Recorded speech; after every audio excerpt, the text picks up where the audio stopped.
Movie के start में हमें एक आदमी को दिखाया जाता है जो जंगल में किसी चीज की तलाश के लिए आया होता है। दरअसल ये आदमी का नाम प्रोफेसर हॉबर होता है जो जंगल में कुछ ढूंढने के लिए आया होता है। तभी वहां उसे एक वैन नजर आती है जिसे खोलते ही उसे एक बुक मिलती है जिस पर अजीबोगरीब स्ट्रक्चर बने होते हैं, जिसे लेकर वो थोड़ा आगे जाता है। तभी उसका कुत्ता किसी चीज को देखकर भौंकने लगता है जिसे प्रोफेसर हॉबर भी देख लेते हैं। वो एक माउंटेन होता है जिसे देखते हैं उन्हें थोड़ा अजीब सा लगता है, इसीलिए वो डिसाइड करते हैं वहां जाने के लिए। जैसे वो चीज के करीब जाते हैं वहां उन्हें एक गुफा मिलती है जिसके अंदर एक आदमी होता है जो मोशनलेस खड़ा होता है, जिसे देखकर प्रोफेसर ओवर आवाज लगाते हैं पर वो आदमी आंसर नहीं देता है। तभी प्रोफेसर ओवर की नजर उसकी बंदूक पर पड़ती है जिसे देखकर वो पहली फुर्सत में वहां से निकल जाते हैं। उसके बाद वो अपनी कार पर बैठकर वहां से चले जाते हैं। रास्ते में अपनी असिस्टेंट को फोन करते हैं जिसका नाम जैकी होता है, जिसमें वो कहते हैं तुम लोग जिस एडवेंचर पर जा रहे हो वहाँ मैं भी चल रहा हूँ, मेरा बैग भी पैक कर लेना पर अपने भाई को मत बताना।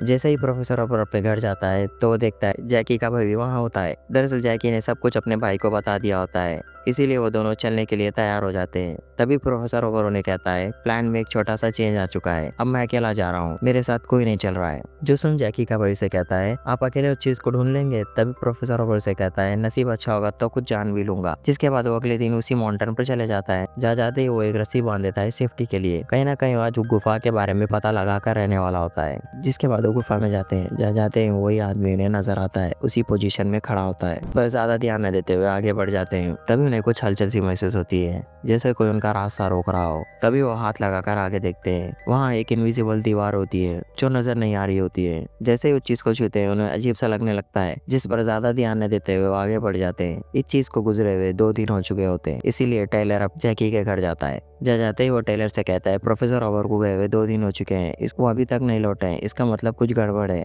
इसीलिए हमें ढूंढना चाहिए। पर इनके पास कोई गाड़ी नहीं होती है, इसीलिए वो टेलर की एक दोस्त को फोन करता है जिसका नाम कैरी होता है। वो गाड़ी लाने के लिए मान जाती है, जिसके साथ उसके भाई बहन भी आए होते हैं। तब तक वो माउंटेन पे पहुंच जाते हैं। जा जाते ही उन्हें वैन नजर आती है जिसपे थोड़ी बहुत छानबीन करने के बाद उन्हें पता चलता है प्रोफेसर ओवर के जो मामा होते हैं वो यहाँ आकर गुम हो चुके होते हैं, इसीलिए उन्हें ढूंढने के लिए आए होते हैं पर उनका ही कोई अता पता नहीं होता है। तभी उन्हें एक रस्सी मिलती है जिसके सहारे वो गुफा तक चले जाते हैं। जा जाते ही वो 2 टीम में बट जाते हैं जिसमें वो फरबी को बाहर ही रखते हैं। अगर हमें कोई प्रॉब्लम होगी तो हम तुम्हें कांटेक्ट करेंगे और तुम नीचे रस्सी फेंक देना। इसके बाद सारे मिलकर नीचे जाते हैं। जहाँ जाते ही उन्हें फिर से वही इनविजिबल हवा आने चालू हो जाती है पर उस पर ज्यादा ध्यान न देते हुए वो आगे बढ़ जाते हैं। और दूसरी तरफ हमें प्रोफेसर हॉबर को दिखाया जाता है जो उसी आदमी का पीछा कर रहे होते हैं। सोचने वाली बात यह है 1 मिनट पहले यह आदमी पुतले की तरह खड़ा होता है, अचानक से वो चलने लगता है जिसका पीछा प्रोफेसर हॉबर कर रहा होता है। तभी उसे किसी की चिल्लाने की आवाज आती है जिससे डर कर वो भाग जाता है। जैसे ही वो बाहर आ जाता है उसके रोंगटे खड़े हो जाते हैं क्योंकि जिस जगह उसने अपनी गाड़ी पार्क की थी उस जगह अब बंजर जमीन हो चुकी होती है, जैसे हजारों सालों तक किसी इंसान ने वहाँ कदम ही ना रखा हो।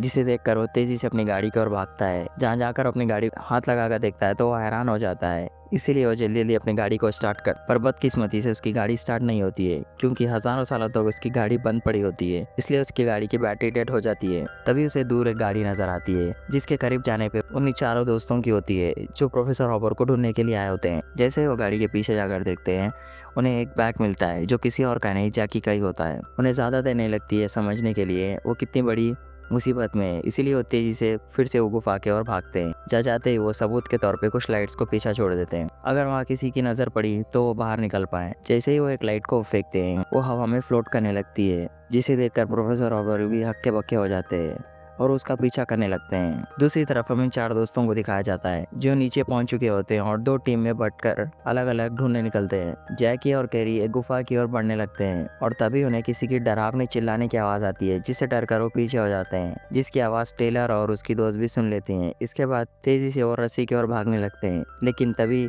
जैकी से कहती है मुझे रॉक क्लाइंबिंग का एक्सपीरियंस है, इसीलिए मैं जल्दी चढ़कर मैं और फरबी तुम्हें जल्दी से ऊपर खींच लेंगे। इस चीज के लिए सब मान भी चाहते हैं। इसके बाद जैकी तेजी से चढ़ने लगती है मगर बीच रास्ते में उसकी रस्सी कोई काट देता है जिसकी तरफ से वो नीचे गिरने लगती है, लेकिन तभी टेलर उसके बीच में आ जाता है जिसके तरफ से टेलर का एक हाथ जैकी की एक टांग टूट जाती है। जब टेलर दूसरी रस्सी चेक करने के लिए जाता है वो भी टूटी हुई होती है और वो सारा कसूर फरबी को समझता है, इसीलिए फरबी की ये कोई शरारत होगी इसलिए वो रेडियो पर फरबी से बात करने लगता है, पर उन्हें क्या पता फरबी इस दुनिया में ही नहीं है। मैं ये क्यों कह रहा हूँ आपको आगे पता चलेगा। दूसरी तरफ इन्हें रेडियो पर कुछ कनेक्ट होता है जिसमें वो आदमी कह रहा होता है मुझे बचाओ मुझे बचाओ, जिस पर टेलर उसका नाम पूछता है तो उसके होश उड़ जाते हैं। वो आदमी अपना नाम फरबी बताता है, जो सुनकर ये लोग शॉक हो जाते हैं क्योंकि फरबी की आवाज़ किसी बच्चे की तरह होनी चाहिए, ना कि कोई आदमी की तरह। इसीलिए वो आदमी पर भरोसा नहीं करते हैं और उस आवाज़ के पीछा करने लगते हैं। वो आवाज़ उसी गुफा से आ रही होती है जिससे डर कर ये भाग रहे होते हैं। बहुत देर सोचने के बाद टेलर उसे कहता है, टेलर और उसकी दोस्त उसकी बहन वो तीनों मिलकर उसी रास्ते पर निकल जाते हैं। जहाँ जाते ही टेलर की दोस्त पहाड़ पे चढ़ने लगती है जहाँ पर उसे फरबी की लाश मिलती है, जिसे देखकर वो रोने लगती है। तभी उन्हें फरबी का कैमरा मिलता है जो टेलर ने ही दिया होता है।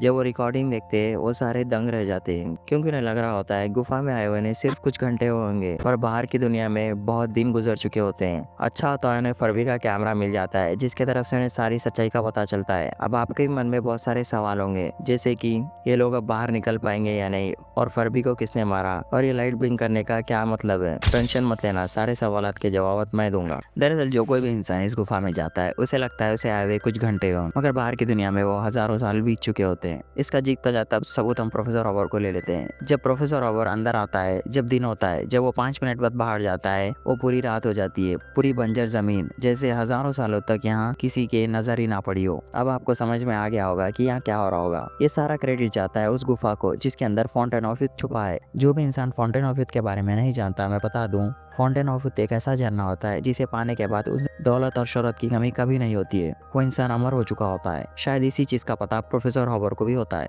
अब मूवी पर आते हैं जहाँ पर ये चारों दोस्त फरबी की मौत के बाद बहुत परेशान हो जाते हैं और एक दूसरे से लड़ना शुरू करते हैं। जहाँ पर टेलर की दोस्त से कहती है हम रास्ते में कहीं सो चुके होंगे इसीलिए हमें टाइम का पता नहीं चल पाया। जहाँ पर जैकी उसे कहती है मैं तो नहीं सोई, ना कोई और सोया, ऐसी पागल बातें बंद करो। इस पर टेलर उसे कहता है हमारे पास कोई रास्ता नहीं है बाहर निकलने का। जिस पर जैकी उसे कहती है एक इंसान है जो बाहर निकाल सकता है, वो तुम हो। ना चाहते हुए भी टेलर की दोस्त को पहाड़ पर चढ़ना पड़ता है। जैसे ही वो पहाड़ पर चढ़ती है उसकी आंखें बाहर आ जाती है क्योंकि बाहर की दुनिया पूरी तबाह हो चुकी होती है। ना कोई पौधा ना कोई जंगल, उसे सांस लेने में भी बहुत परेशानी हो रही होती है। वो अपने पास जीपीएस ट्रैकर लाई होती है मगर सिग्नल ना मिलने की तरफ से उसे तभी उसकी नज़र एक ट्रायंगल जैसी स्पेसशिप नजर आती है। उसे कोई सिग्नल ना मिलने की तरफ से वो जल्दी से नीचे आ जाती है जहाँ पर अपने दोस्तों को सारी बात बताती है और अपनी रिकॉर्डिंग दिखाती है, जो देख उसके भी दोस्त बहुत परेशान हो जाते हैं। ये सारे एक दूसरे से बात ही कर रहे होते हैं तभी एक रॉड आती है जो बहुत ही फ्यूचरिस्टिक लग रही होती है, जिस पर एक रोबोटिक मैन आता है जो 8 फुट का होता है। बहुत ही फ्यूचरिस्टिक लग रहा होता है। सब लोग उसी देख रहे होते हैं जब तभी उस पर बहुत सारे जंगली लोग हमला कर देते हैं जिसे वो आराम से मार देता है, जिसे देखकर वो चारों भागने लगते हैं और उनका पीछा करता है और एक दूसरे टनल में आ जाते हैं जहाँ पर उन्हें प्रोफेसर रॉबर के माँ बाप मिलते हैं जो 40 साल से इसी गुफा में फंसे होते हैं। जहाँ पर कुछ जंगली लोग भी होते हैं जो इंसानों को मार रहे होते हैं। तभी वो जंगली लोग इन्हें देख लेते हैं जिस पर टेलर उनसे लड़ना शुरू करता है, मगर वो बहुत सारे होने की तरफ से टेलर उनसे नहीं लड़ पाता और उसे मार देते हैं और उन दोस्तों का पीछा करने लगते हैं। तभी वो दोस्त एक गुफा में छुप जाते हैं। तभी टेलर की दोस्त टेलर को ढूंढने के लिए जाती है जहाँ पर उसे टेलर की लाश मिलती है, जिसे देखकर वो बहुत ही रोने लगती है। तभी वहाँ पर रोबोटिक मैन आ जाता है जो टेलर का हाथ पकड़कर पानी में लेकर जाता है। जैसे वो पानी में डालता है टेलर जिंदा हो जाता है। हाँ, आप जो सोच रहे हो वो सही है, ये हीलिंग वाटर है जो मरे हुए इंसान को जिंदा कर सकता है। ये रोबोटिक मैन को पता होता है। तभी वहाँ पर वो जंगली लोग आ जाते हैं, यार ये जंगली लोग, और वो रोबोटिक मैन पर हमला कर देते हैं और उसका मांस निकाल देते हैं जिससे उसे सांस लेने में बहुत परेशानी हो रही होती है। तभी वो रोबोटिक मैन कुछ बताने की कोशिश कर रहा होता है पर टेलर और उसके दोस्त को कुछ समझ में नहीं आ रहा होता है। इसीलिए उसे कहे मुझे कुछ समझ नहीं आ रहा है, कुछ समझ में आए जैसा बोलो। तभी रोबोटिक मैन के हाथ से कुछ बिजली जैसी चीज निकलती है जिसमें उनके माँ बाप दिखाए जा रहे होते हैं जो इनके लिए बहुत परेशान हो रहे होते हैं। इस चीज को न्यूज भी कवर कर रही होती है। इसके बाद पूरी दुनिया तबाह हो चुकी होती है। तभी इसके पास पूरी चार्जिंग हो जाती है और वो आखिरी में अगर तुम लोग बाहर नहीं निकल पाए तो पूरी दुनिया तबाह हो जाएगी, ये बोलकर वो मर जाता है। इसके बाद टेलर को प्रोफेसर रॉबर का बैग मिलता है जिसके सहारे वो प्रोफेसर रॉबर तक भी पहुंच जाता है। जहाँ जाते ही वो देखता है प्रोफेसर रॉबर को गोली लग चुकी है, इसलिए वो ठीक से चल भी नहीं पाते। प्रोफेसर रॉबर के ठीक सामने उन्हें ब्लू कलर की एक लाइट दिखती है जिसमें बहुत स्लो टाइम होता है, जहाँ बहुत सारे अलग अलग किस्म के लोग एक दूसरे से लड़ते हुए नजर आते हैं। उसी में ही फाउंटेन ऑफ यूथ होता है जो उन्होंने ढूंढ लिया होता है, यही फाउंटेन ऑफ यूथ है। तभी टेलर अंदर जाने की कोशिश करता है मगर प्रोफेसर रॉबर उसे रोक लेते हैं। अगर तुम इसके अंदर चले गए मैं तुम्हें बाहर नहीं निकाल पाऊंगा। उसके बाद वो प्रोफेसर रॉबर को उठाने की कोशिश करता है मगर प्रोफेसर रॉबर को गोली लग चुकी होती है, इसीलिए वो ठीक से खड़े भी नहीं हो पाते हैं और उसे कहते हैं तुम यहाँ से निकल जाओ, मुझे गोली लग चुकी है। ना चाहते हुए भी टेलर को वहाँ से जाना पड़ता है। वो चारों मिलकर उसी रॉड को ऑन करते हैं और उस पर चढ़कर वहाँ से निकलने की कोशिश करते हैं। तभी टेलर की दोस्त को आगे पानी नजर आता है। जैसे ही वो उसमें हाथ डालती है, एक क्रीचर उसको खींच लेता है और उस पर मांस बना देता है। जैसे ही वो पानी के अंदर जाती है, उसे बाहर की दुनिया बहुत ही स्लो नजर आती है। तभी वो बाहर आती है और अपने पूरे दोस्तों को अपने साथ लेके जाती है। वो एक अलग डायमेंशन में चले जाते हैं, जहाँ पर उन्हें फर्बी और प्रोफेसर रॉबर्ट मिलते हैं। ये पानी फाउंटेन ऑफ यूथ का ही पानी होता है, जो उन्होंने थोड़ा निकाल लिया होता है, थोड़ा निकाल कर रख लिया होता है। ये लोग बच चुके होते हैं और यहीं पर मूवी एंड हो जाती है।